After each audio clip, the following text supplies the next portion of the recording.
Doctrines हैं वो basically वो doctrines they are based upon the interpretation of article 246। जब हम 246 पढ़ेंगे, जैसा कि मैंने रिपीटेडली आप लोगों को बोला, whenever the competence of any law is disputed, आप क्या देखोगे? आर्टिकल 246 रीड में 7th शेड्यूल। तो यहाँ पे 246 आप सबको पता है, इसलिए मैं पढ़ नहीं रही हूँ। I am not going to read the provision.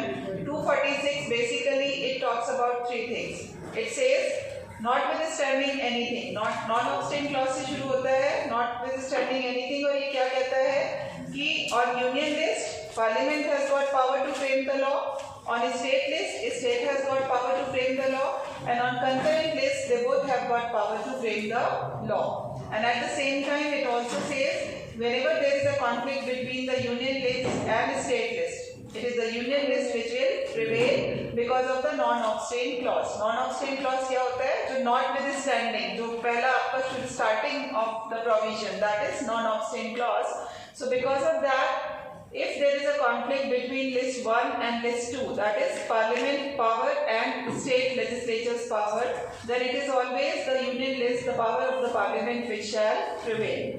Secondly, if there is a conflict between list 2 and list 3, then again it is the power of the union which shall prevail over the power of the state. So ये basic आपको interpretation पता होना चाहिए, which has been given in article 246. और जब हम 246 की बात करते हैं तो there are few doctrines of or few rules which are being followed for the purpose of interpretation, जिसमें कि आपकी ये doctrines आती हैं जो हम discuss करते हैं।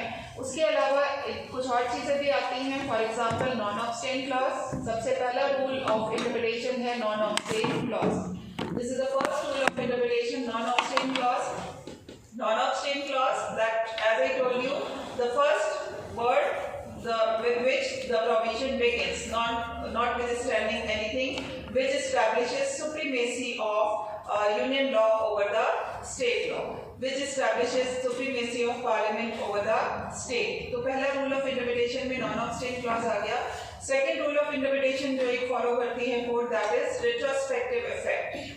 So retrospective effect, whenever a law is being enacted, either a law can be implemented with retrospective effect or with prospective effect. So generally whenever a law is being enacted, it is being implemented with prospective effect unless or until it has been provided in the act that it will be valid or it will be effective with retrospective effect. कुछ चीजें specifically retrospective effect से नहीं applicable हो सकती।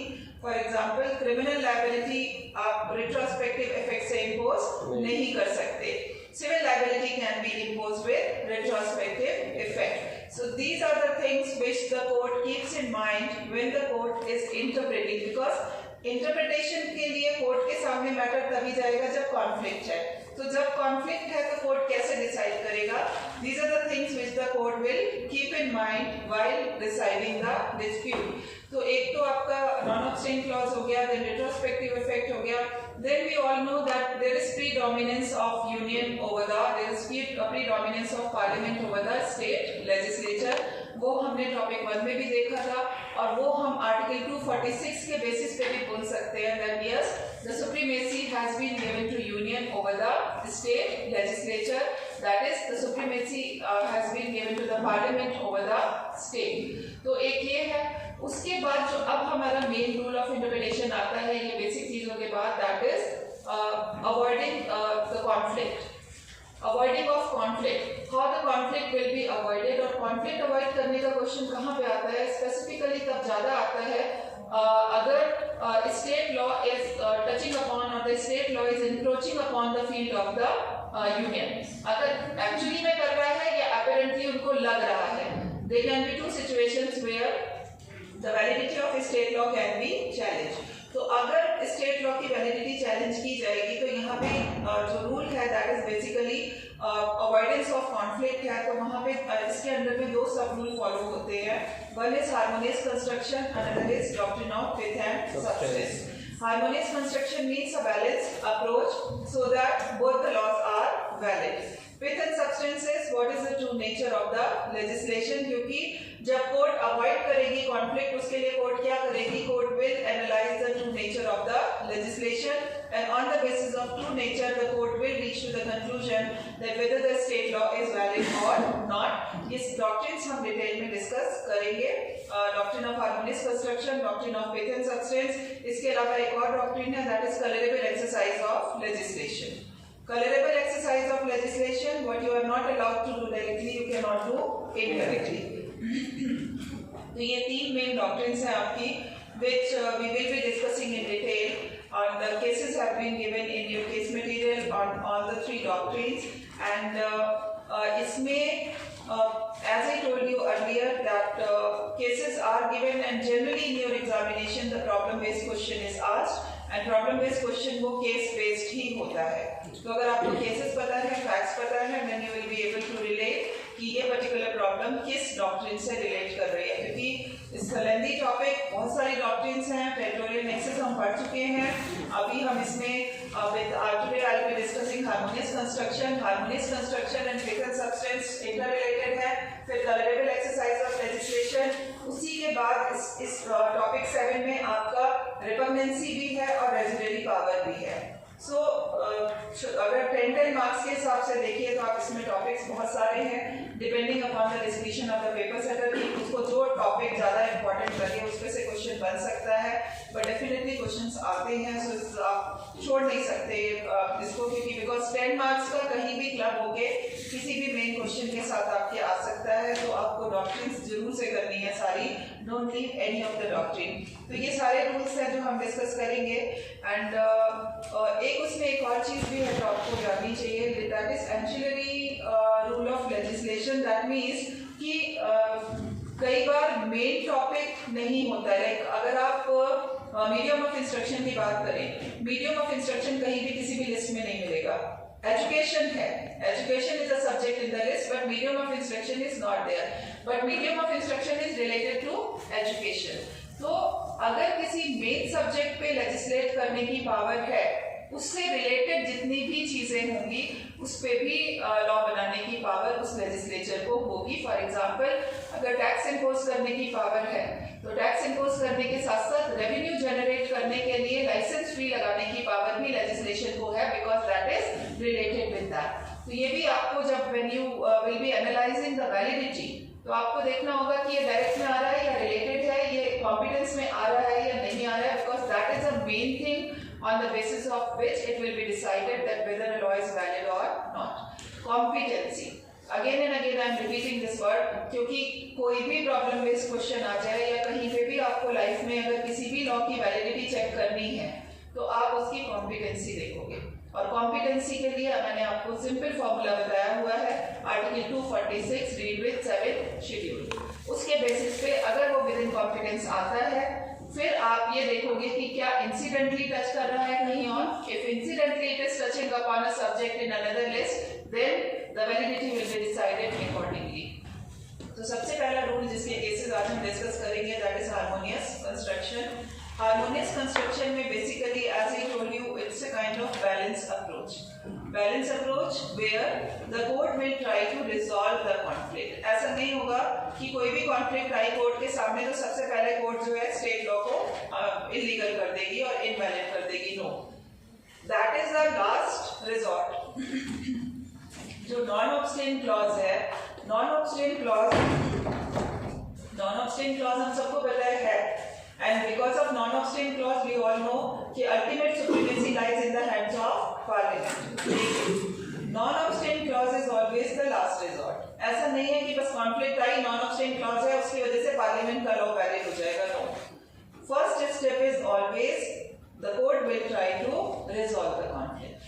The court will try to resolve the conflict so that both the laws are valid. Otherwise तो हर दूसरा state law will be declared as invalid. तो बहुत प्रॉब्लम हो जाएगी स्टेट लेजिस्लेचर के लिए लॉज बनाना अगर हर छोटी छोटी पॉइंट पे उसकी वैलिडिटी चैलेंज होने लगी. So first effort of the court should always be to resolve the conflict by adopting the harmonious interpretation, by adopting a balance approach so that both the laws are valid. If the court is not able to resolve the conflict, then obviously because of non-obstant clause, it is a law enacted by the parliament which shall prevail. But वो last resort है, पहला step कभी भी नहीं है. Non obstante clause is always the last resort. The first step is always the court will try to dissolve the conflict. अब dissolve कैसे करेगी, बैलेंस कैसे लाएगी, उसके लिए the court will look into the true nature of the legislation, जो हमारी second doctrine है, विथ एंड सब्सटेंस, कि एक्चुअली में क्या ये विद इन कॉम्पिटेंस है. If actually the law is within competence of the state legislature, then law will be valid, no matter it is touching upon a subject in the union list. जैसे कि अगर आपको याद हो, मैंने जी चावला का example दिया था लाउड स्पीकर का, and I explained this concept, जो कि मैं दोबारा से करूँगी. So this should be clear to you, the basic concept that what is harmonious construction and what is faith and substance, and basically they both are interconnected. क्योंकि for the purpose of adopting or for the purpose of deciding that both the laws are valid, the court has to look into the true nature of the legislation. अब harmonious construction को हम समझेंगे with the help of cases which have been given in your case material. As I told you, ये सारी doctrines आप cases की help से ज़्यादा अच्छे से समझ पाओगे rather than इसको आप theory में ज़्यादा पढ़ लेंगे. तो सबसे पहले हमारा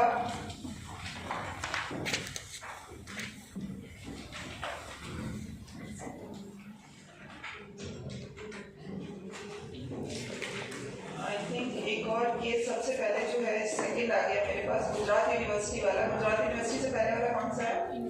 इन re CP and Berar sales of motor spirit lubricants stacks.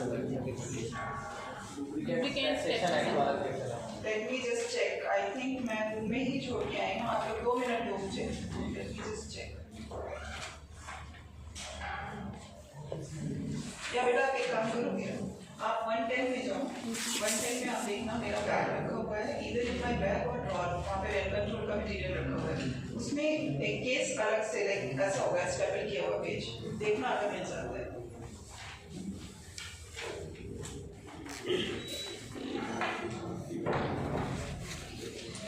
In the mean time हम गुजरात यूनिवर्सिटी वाला कर लेते हैं. अगर वो मिल जाता है तो ठीक है, नहीं तो फिर मैं इसके आगे आपको दूसरा करा दूंगी. So Gujarat University versus Krishna Ranganath Madhulkar का केस है, and in this case basically there were 2 issues before the court, and the validity of state law was challenged. Validity of state law was challenged on the ground that it was provided by the state law that Gujarati or Hindi will be exclusive medium of education, and all the affiliated colleges, the colleges which are affiliated with Gujarat University, so it was mandatory for them to follow either Gujarati or Hindi as their medium of instruction. So the validity of this law was challenged on the ground that this legislation is violating entry 66 of list 1. Entry 66 of list 1 किसका jurisdiction हो गया? Parliament का jurisdiction हो गया. And as I told you, इस तरह के जितने भी केसेस होंगे, इस तरह के केसेस में वैलिडिटी कैसे डिसाइड होगी? After looking into respective entries. और ये चीज आपको एग्जाम में भी देखनी होगी, मैंने आपको बताया था. अगर प्रॉब्लम बेस्ड क्वेश्चन है उसमें रिस्पेक्टिव एंट्रीज जरूर होंगी. आपका यूनियन लॉ किस एंट्री और किस लिस्ट के अंदर में क्लेम कर रहा है, और स्टेट किस एंट्री और किस लिस्ट में क्लेम कर रहा है, वो जरूर से आपके प्रॉब्लम बेस्ड क्वेश्चन में होगा. सो आपको उसी के बेसिस पे आंसर मिलेगा.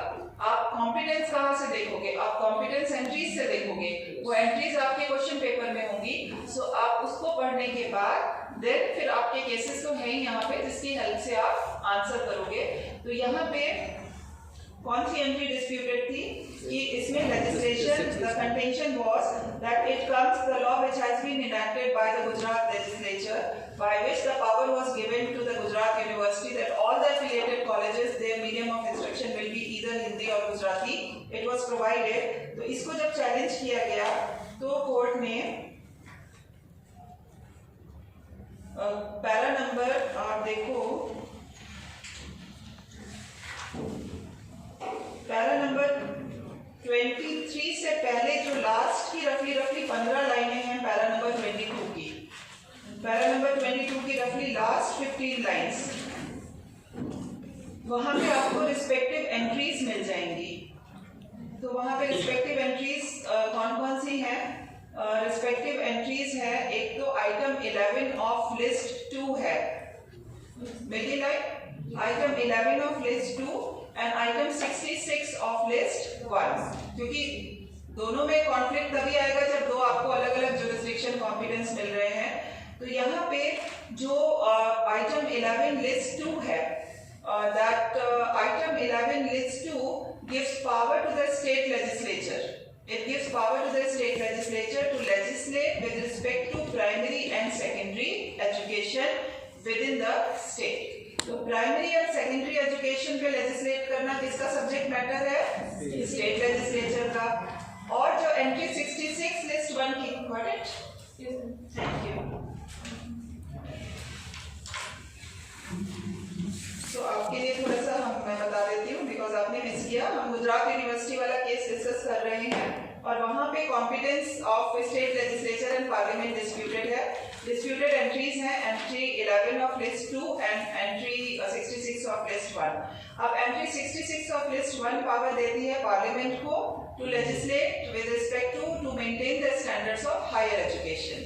तो यहाँ पे अगर आप देखोगे इसके यहाँ जो मैं आपको लास्ट की पैरा नंबर 22 की लास्ट की 15 लाइंस रफली I'm reading few lines. It says item 11 of list 2 and item 66 of list 1 must be harmoniously constructed. The two entries undoubtedly overlap, but to the extent of overlapping, the power conferred by item 66 list 1 must prevail over the power of the state under item 11 of list 2. It is manifest that the excluded heads deal primarily with education in institution of national or special importance and the education of higher education, including research, science, technology, and vocational training of labor. Power to legislate in respect to primary or secondary education is exclusively vested by the state by item 11 of list 2, and power to legislate on medium of instruction in institute of primary or secondary education must therefore rest with the state legislature. क्या मतलब हुआ इसका? As I told you, medium of instruction तो कोई list में subject है नहीं, तो मैंने आपको अभी बताया कि मेन सब्जेक्ट से रिलेटेड जितनी भी चीजें होंगी obviously that will come under the jurisdiction of that legislature. तो if the state has got power to legislate on primary and secondary education, that means that the state has got power to decide the medium of instruction regarding the primary and secondary education. Clear? अब जो entry 66 है list 1 की, that gives power to the union government, to the parliament to maintain the standard of higher education. अब यहाँ पे भी medium of instruction अलग से नहीं mention है, लेकिन medium of instruction if it is hitting or if it is affecting the standard of higher education, then obviously it comes under the jurisdiction of the parliament. तो यहाँ पे अगर आप देखोगे पैरा नंबर 23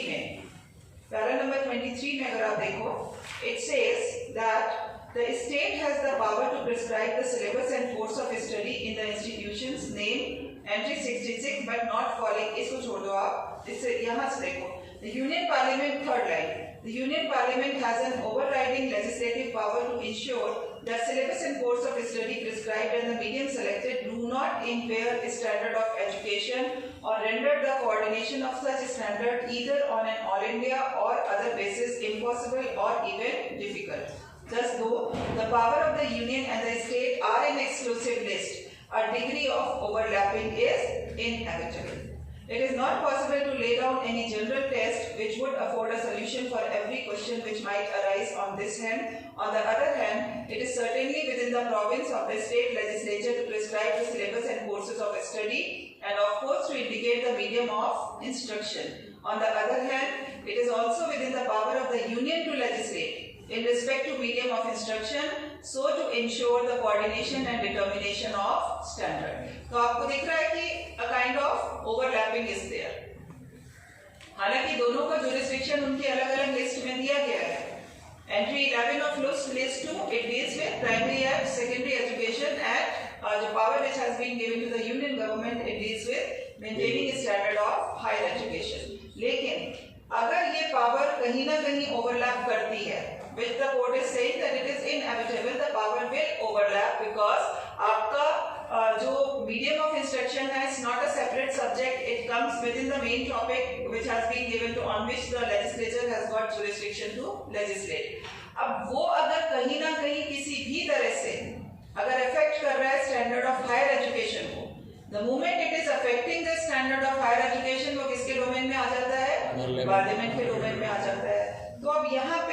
कॉन्फ्लिक्ट को कैसे अवॉइड करें और इसका क्या मतलब harmonious construction. This is a case where the court applied the doctrine of harmonious construction and state law was struck down as invalid. But जो दूसरा केस है आपका जो हम डिस्कस करेंगे सीपी बरार वाला, वहां पे स्टेट लॉ हार्मोनियस कंस्ट्रक्शन के बाद the court said that both the laws they are valid because there is no conflict. तो यहाँ पे कॉन्फ्लिक्ट का आप देखो पैरा नंबर 25 की लास्ट की 10 lines. Ma'am, which case?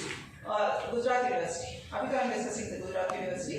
Para number 25 की लास्ट की 10 lines. Because the court is referring to the aspect related to maintaining the standard of higher education, and the court is saying that if regional language has been prescribed as exclusive medium of instruction at the higher educational level, then it will definitely affect the standard of higher education.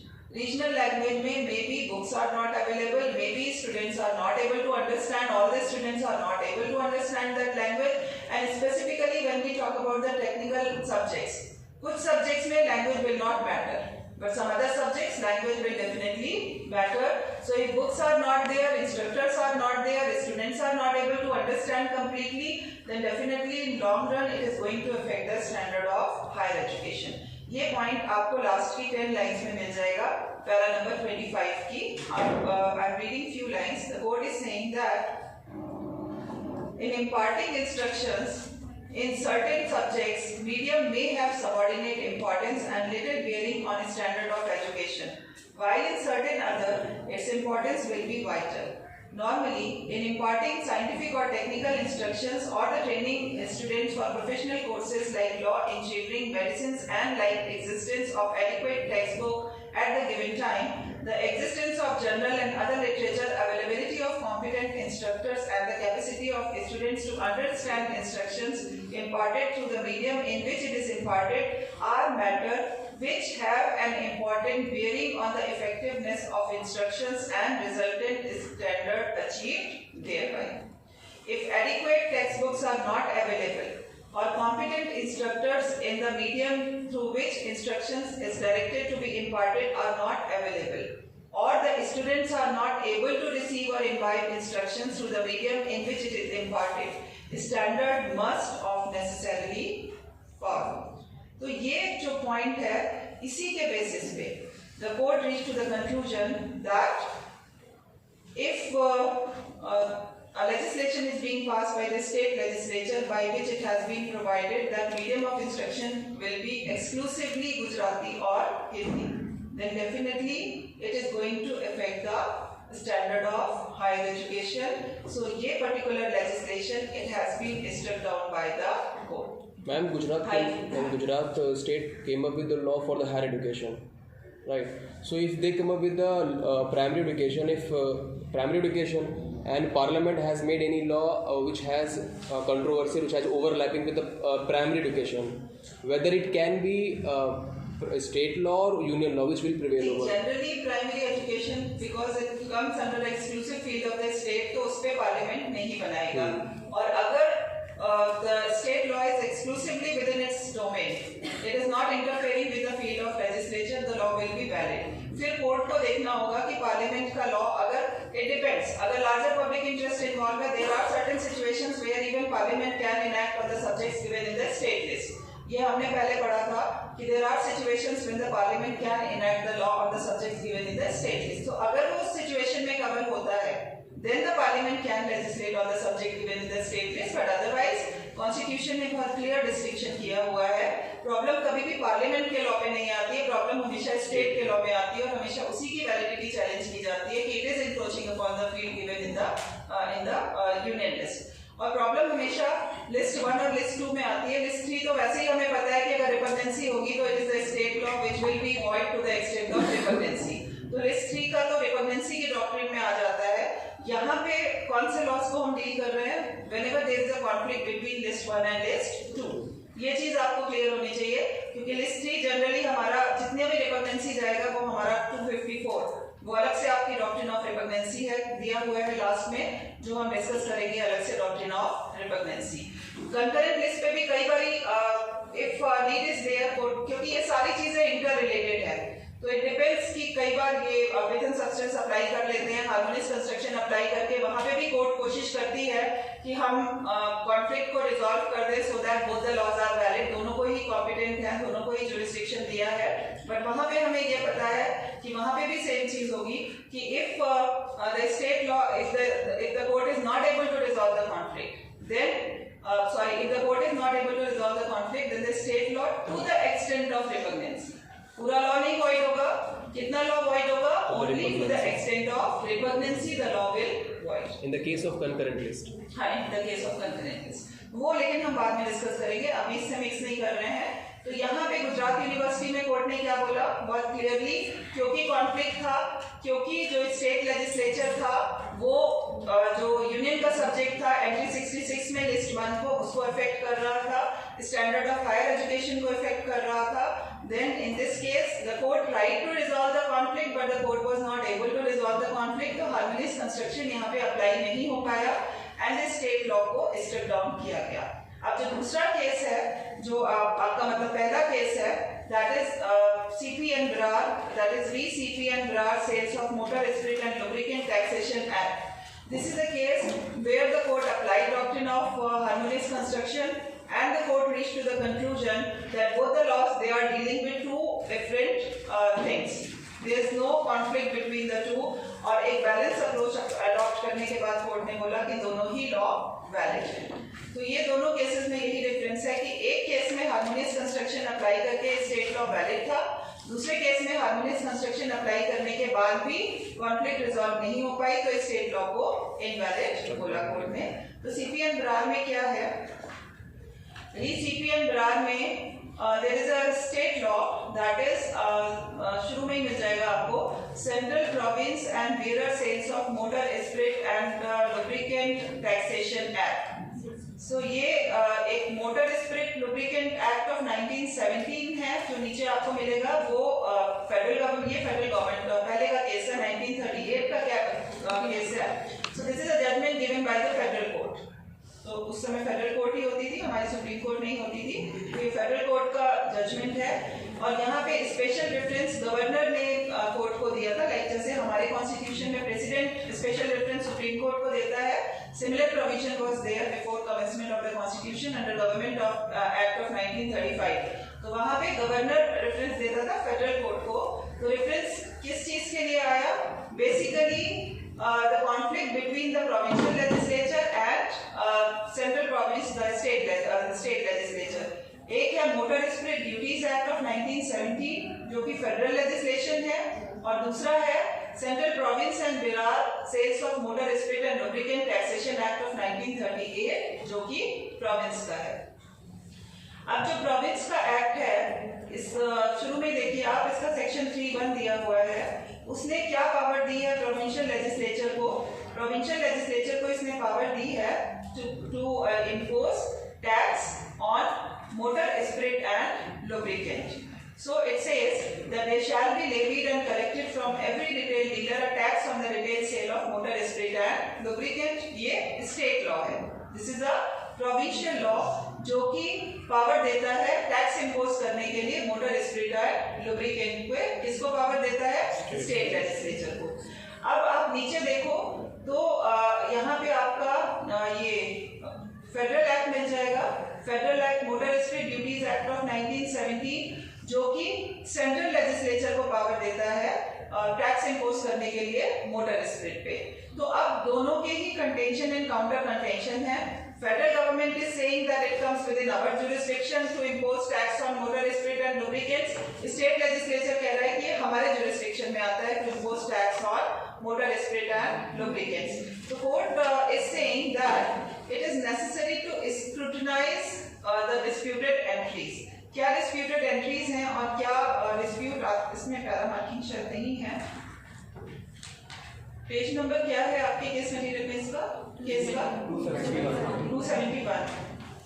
273 पे देखिए, 273 का last para, यहाँ पे 3 points दिए हुए हैं 1, 2, 3 कि scrutiny करने में कोर्ट क्या चीजें देखेगी और क्या सिचुएशन हो सकती है कोर्ट के सामने जिसमें स्क्रूटनी रिक्वायर्ड है। Number 1, that the provincial entry covers the tax now challenged and the federal entry does not. तो अगर provincial entry cover करती है टैक्स को और federal entry नहीं करती तो कोई dispute ही नहीं है, फिर तो state law will be valid. Second situation क्या हो सकती है, that federal entry covers it but the provincial entry does not. यहाँ पे भी कोई dispute नहीं है कि federal entry अगर करती है और provincial नहीं करती है तो invalid हो जाएगा. Are you getting? First two में कोई problem नहीं है. अगर स्टेट की कॉम्पिटेंस में है तो वैलिड है, नहीं है तो इनवैलिड है. प्रॉब्लम आती है थर्ड में. थर्ड सिचुएशन क्या है, that the tax falls within both the entries so that there is real overlapping of jurisdiction between the two. तो ये इसमें प्रॉब्लम, इस केस में यही प्रॉब्लम है कि दोनों का कंटेंशन है कि ये हमारे जुरिस्डिक्शन में आता है.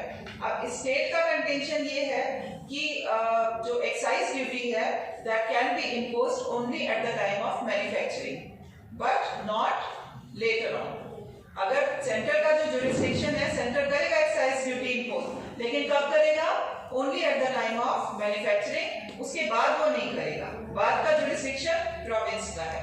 जबकि फेडरल गवर्नमेंट का कहना था कि excise duty can be impose by the central government, by the central legislature at any time. तो इस पे डिस्प्यूट आ रहा था क्योंकि सेंट्रल लेजिस्लेशन के हिसाब से, फेडरल गवर्नमेंट के हिसाब से वो कभी भी एक्साइज ड्यूटी इम्पोज कर सकते थे, जबकि प्रोविंशियल लेजिस्लेचर कह रहा था कि केवल मैन्युफैक्चरिंग के टाइम पे तो वो कर सकते हैं, उसके बाद वो नहीं कर सकते, उसके बाद वो हमारे जुरिस्डिक्शन में आएगा, then we will impose the tax. तो इसको आगे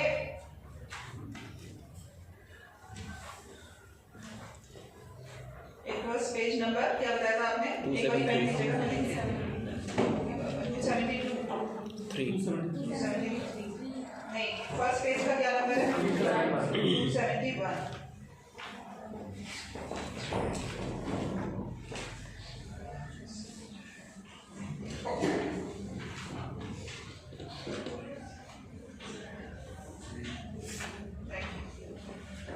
तो इसमें अगर आप देखोगे पेज नंबर 275 पे, पेज नंबर 275 का जो लास्ट पैरा है वो पेज नंबर 276 पे जा रहा है पूरा.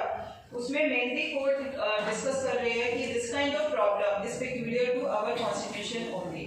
अगर आप बाकी के कॉन्स्टिट्यूशंस को एनालाइज करोगे, be the constitution of UK, USA, Australia और कनाडा, वहाँ पे इस तरह की कॉम्पीटिंग इंटरेस्ट की प्रॉब्लम नहीं आती है. वहाँ पे division and distribution of power बहुत क्लियरली है और इस तरह के कॉन्फ्लिक्टिंग इंटरेस्ट की प्रॉब्लम नहीं वहाँ पे फेस करते. बिकॉज जो ऑस्ट्रेलिया का अगर आप एग्जांपल लो तो ऑस्ट्रेलिया में जो सारी टैक्सिंग पावर्स हैं वो स्टेट को बिलोंग करती हैं. All taxing powers belong to state except those which are specifically reserved for the Commonwealth. तो वहाँ पे कॉन्फ्लिक्ट आता ही नहीं है. Among the later are the duties of custom और एक्साइज है और यहाँ पे ऑस्ट्रेलिया में ऑलवेज कुछ जो स्पेसिफिक टैक्स है जो कॉमनवेल्थ को दिया हुआ है, तो वहाँ पे जो पिक्यूलियर हमारे कॉन्स्टिट्यूशन के अंडर में जो डिस्ट्रीब्यूशन है और उसके हिसाब से जो ओवरलैपिंग है जिसकी वजह से प्रॉब्लम आती है वो आपको इन किसी भी कॉन्स्टिट्यूशंस में देखने को नहीं मिलेगी. आप ये पढ़ लेना पैरा अपनी नॉलेज के लिए. यहाँ पे सबका एग्जांपल दिया हुआ है इन्होंने कि आपको ना कनाडा में ये प्रॉब्लम फेस करने को मिलेगी ना यूएस में. लास्ट की लाइन पे मैं रेफर फोकस कर रही हूँ, that is regarding the position in Indian constitution. Indian constitution में आप पेज नंबर 276 में लास्ट की 10 लाइन्स अगर आप देखो, the court is saying that only in the Indian constitution can the particular problem arise which is now under consideration, and an endeavor must be made to solve it, as the Judicial Committee have said, by having recourse to the context and the scheme of the Act and a reconciliation attempted between the two apparently conflicting jurisdictions by reading the two entries together and by interpreting and where necessary modifying the language of one by that of other, if indeed such a reconciliation should prove impossible. यहाँ पे भी वही चीज आ रही है जो मैंने अभी आपको बोला कि non obstante clause is only the last resort. यहाँ पे भी कोर्ट यही चीज बोल रही है, if indeed such a reconciliation should prove impossible, then and only then will the non-obstain clause operate and federal power prevail. So we all know that this is how, ये तो फेडरल कोर्ट का judgement है but supreme court के judgement भी same line पे ही है कि non obstante clause तो है but first effort of the court will always be to resolve the conflict. If the court is not able to resolve the conflict, then and only then the court will invoke that non-obstain clause, and on the basis of that non-obstain clause, obviously it is a law enacted by the parliament or the union which will prevail. तो ये एक general law आपको यहाँ पे मिल जाता है. This you can write when you are explaining the doctrine of harmonious construction. उसके बाद पेज नंबर 278 पे, पेज नंबर 278 पे second para, where the court is saying that, in my opinion, the power to make laws with respect to duties of excise given by the Constitutional Act to the federal legislature is to be construed as a power to impose duties of excise upon the manufacturer or reducer of excise article, or at least at the stage or in connection with manufacture or production.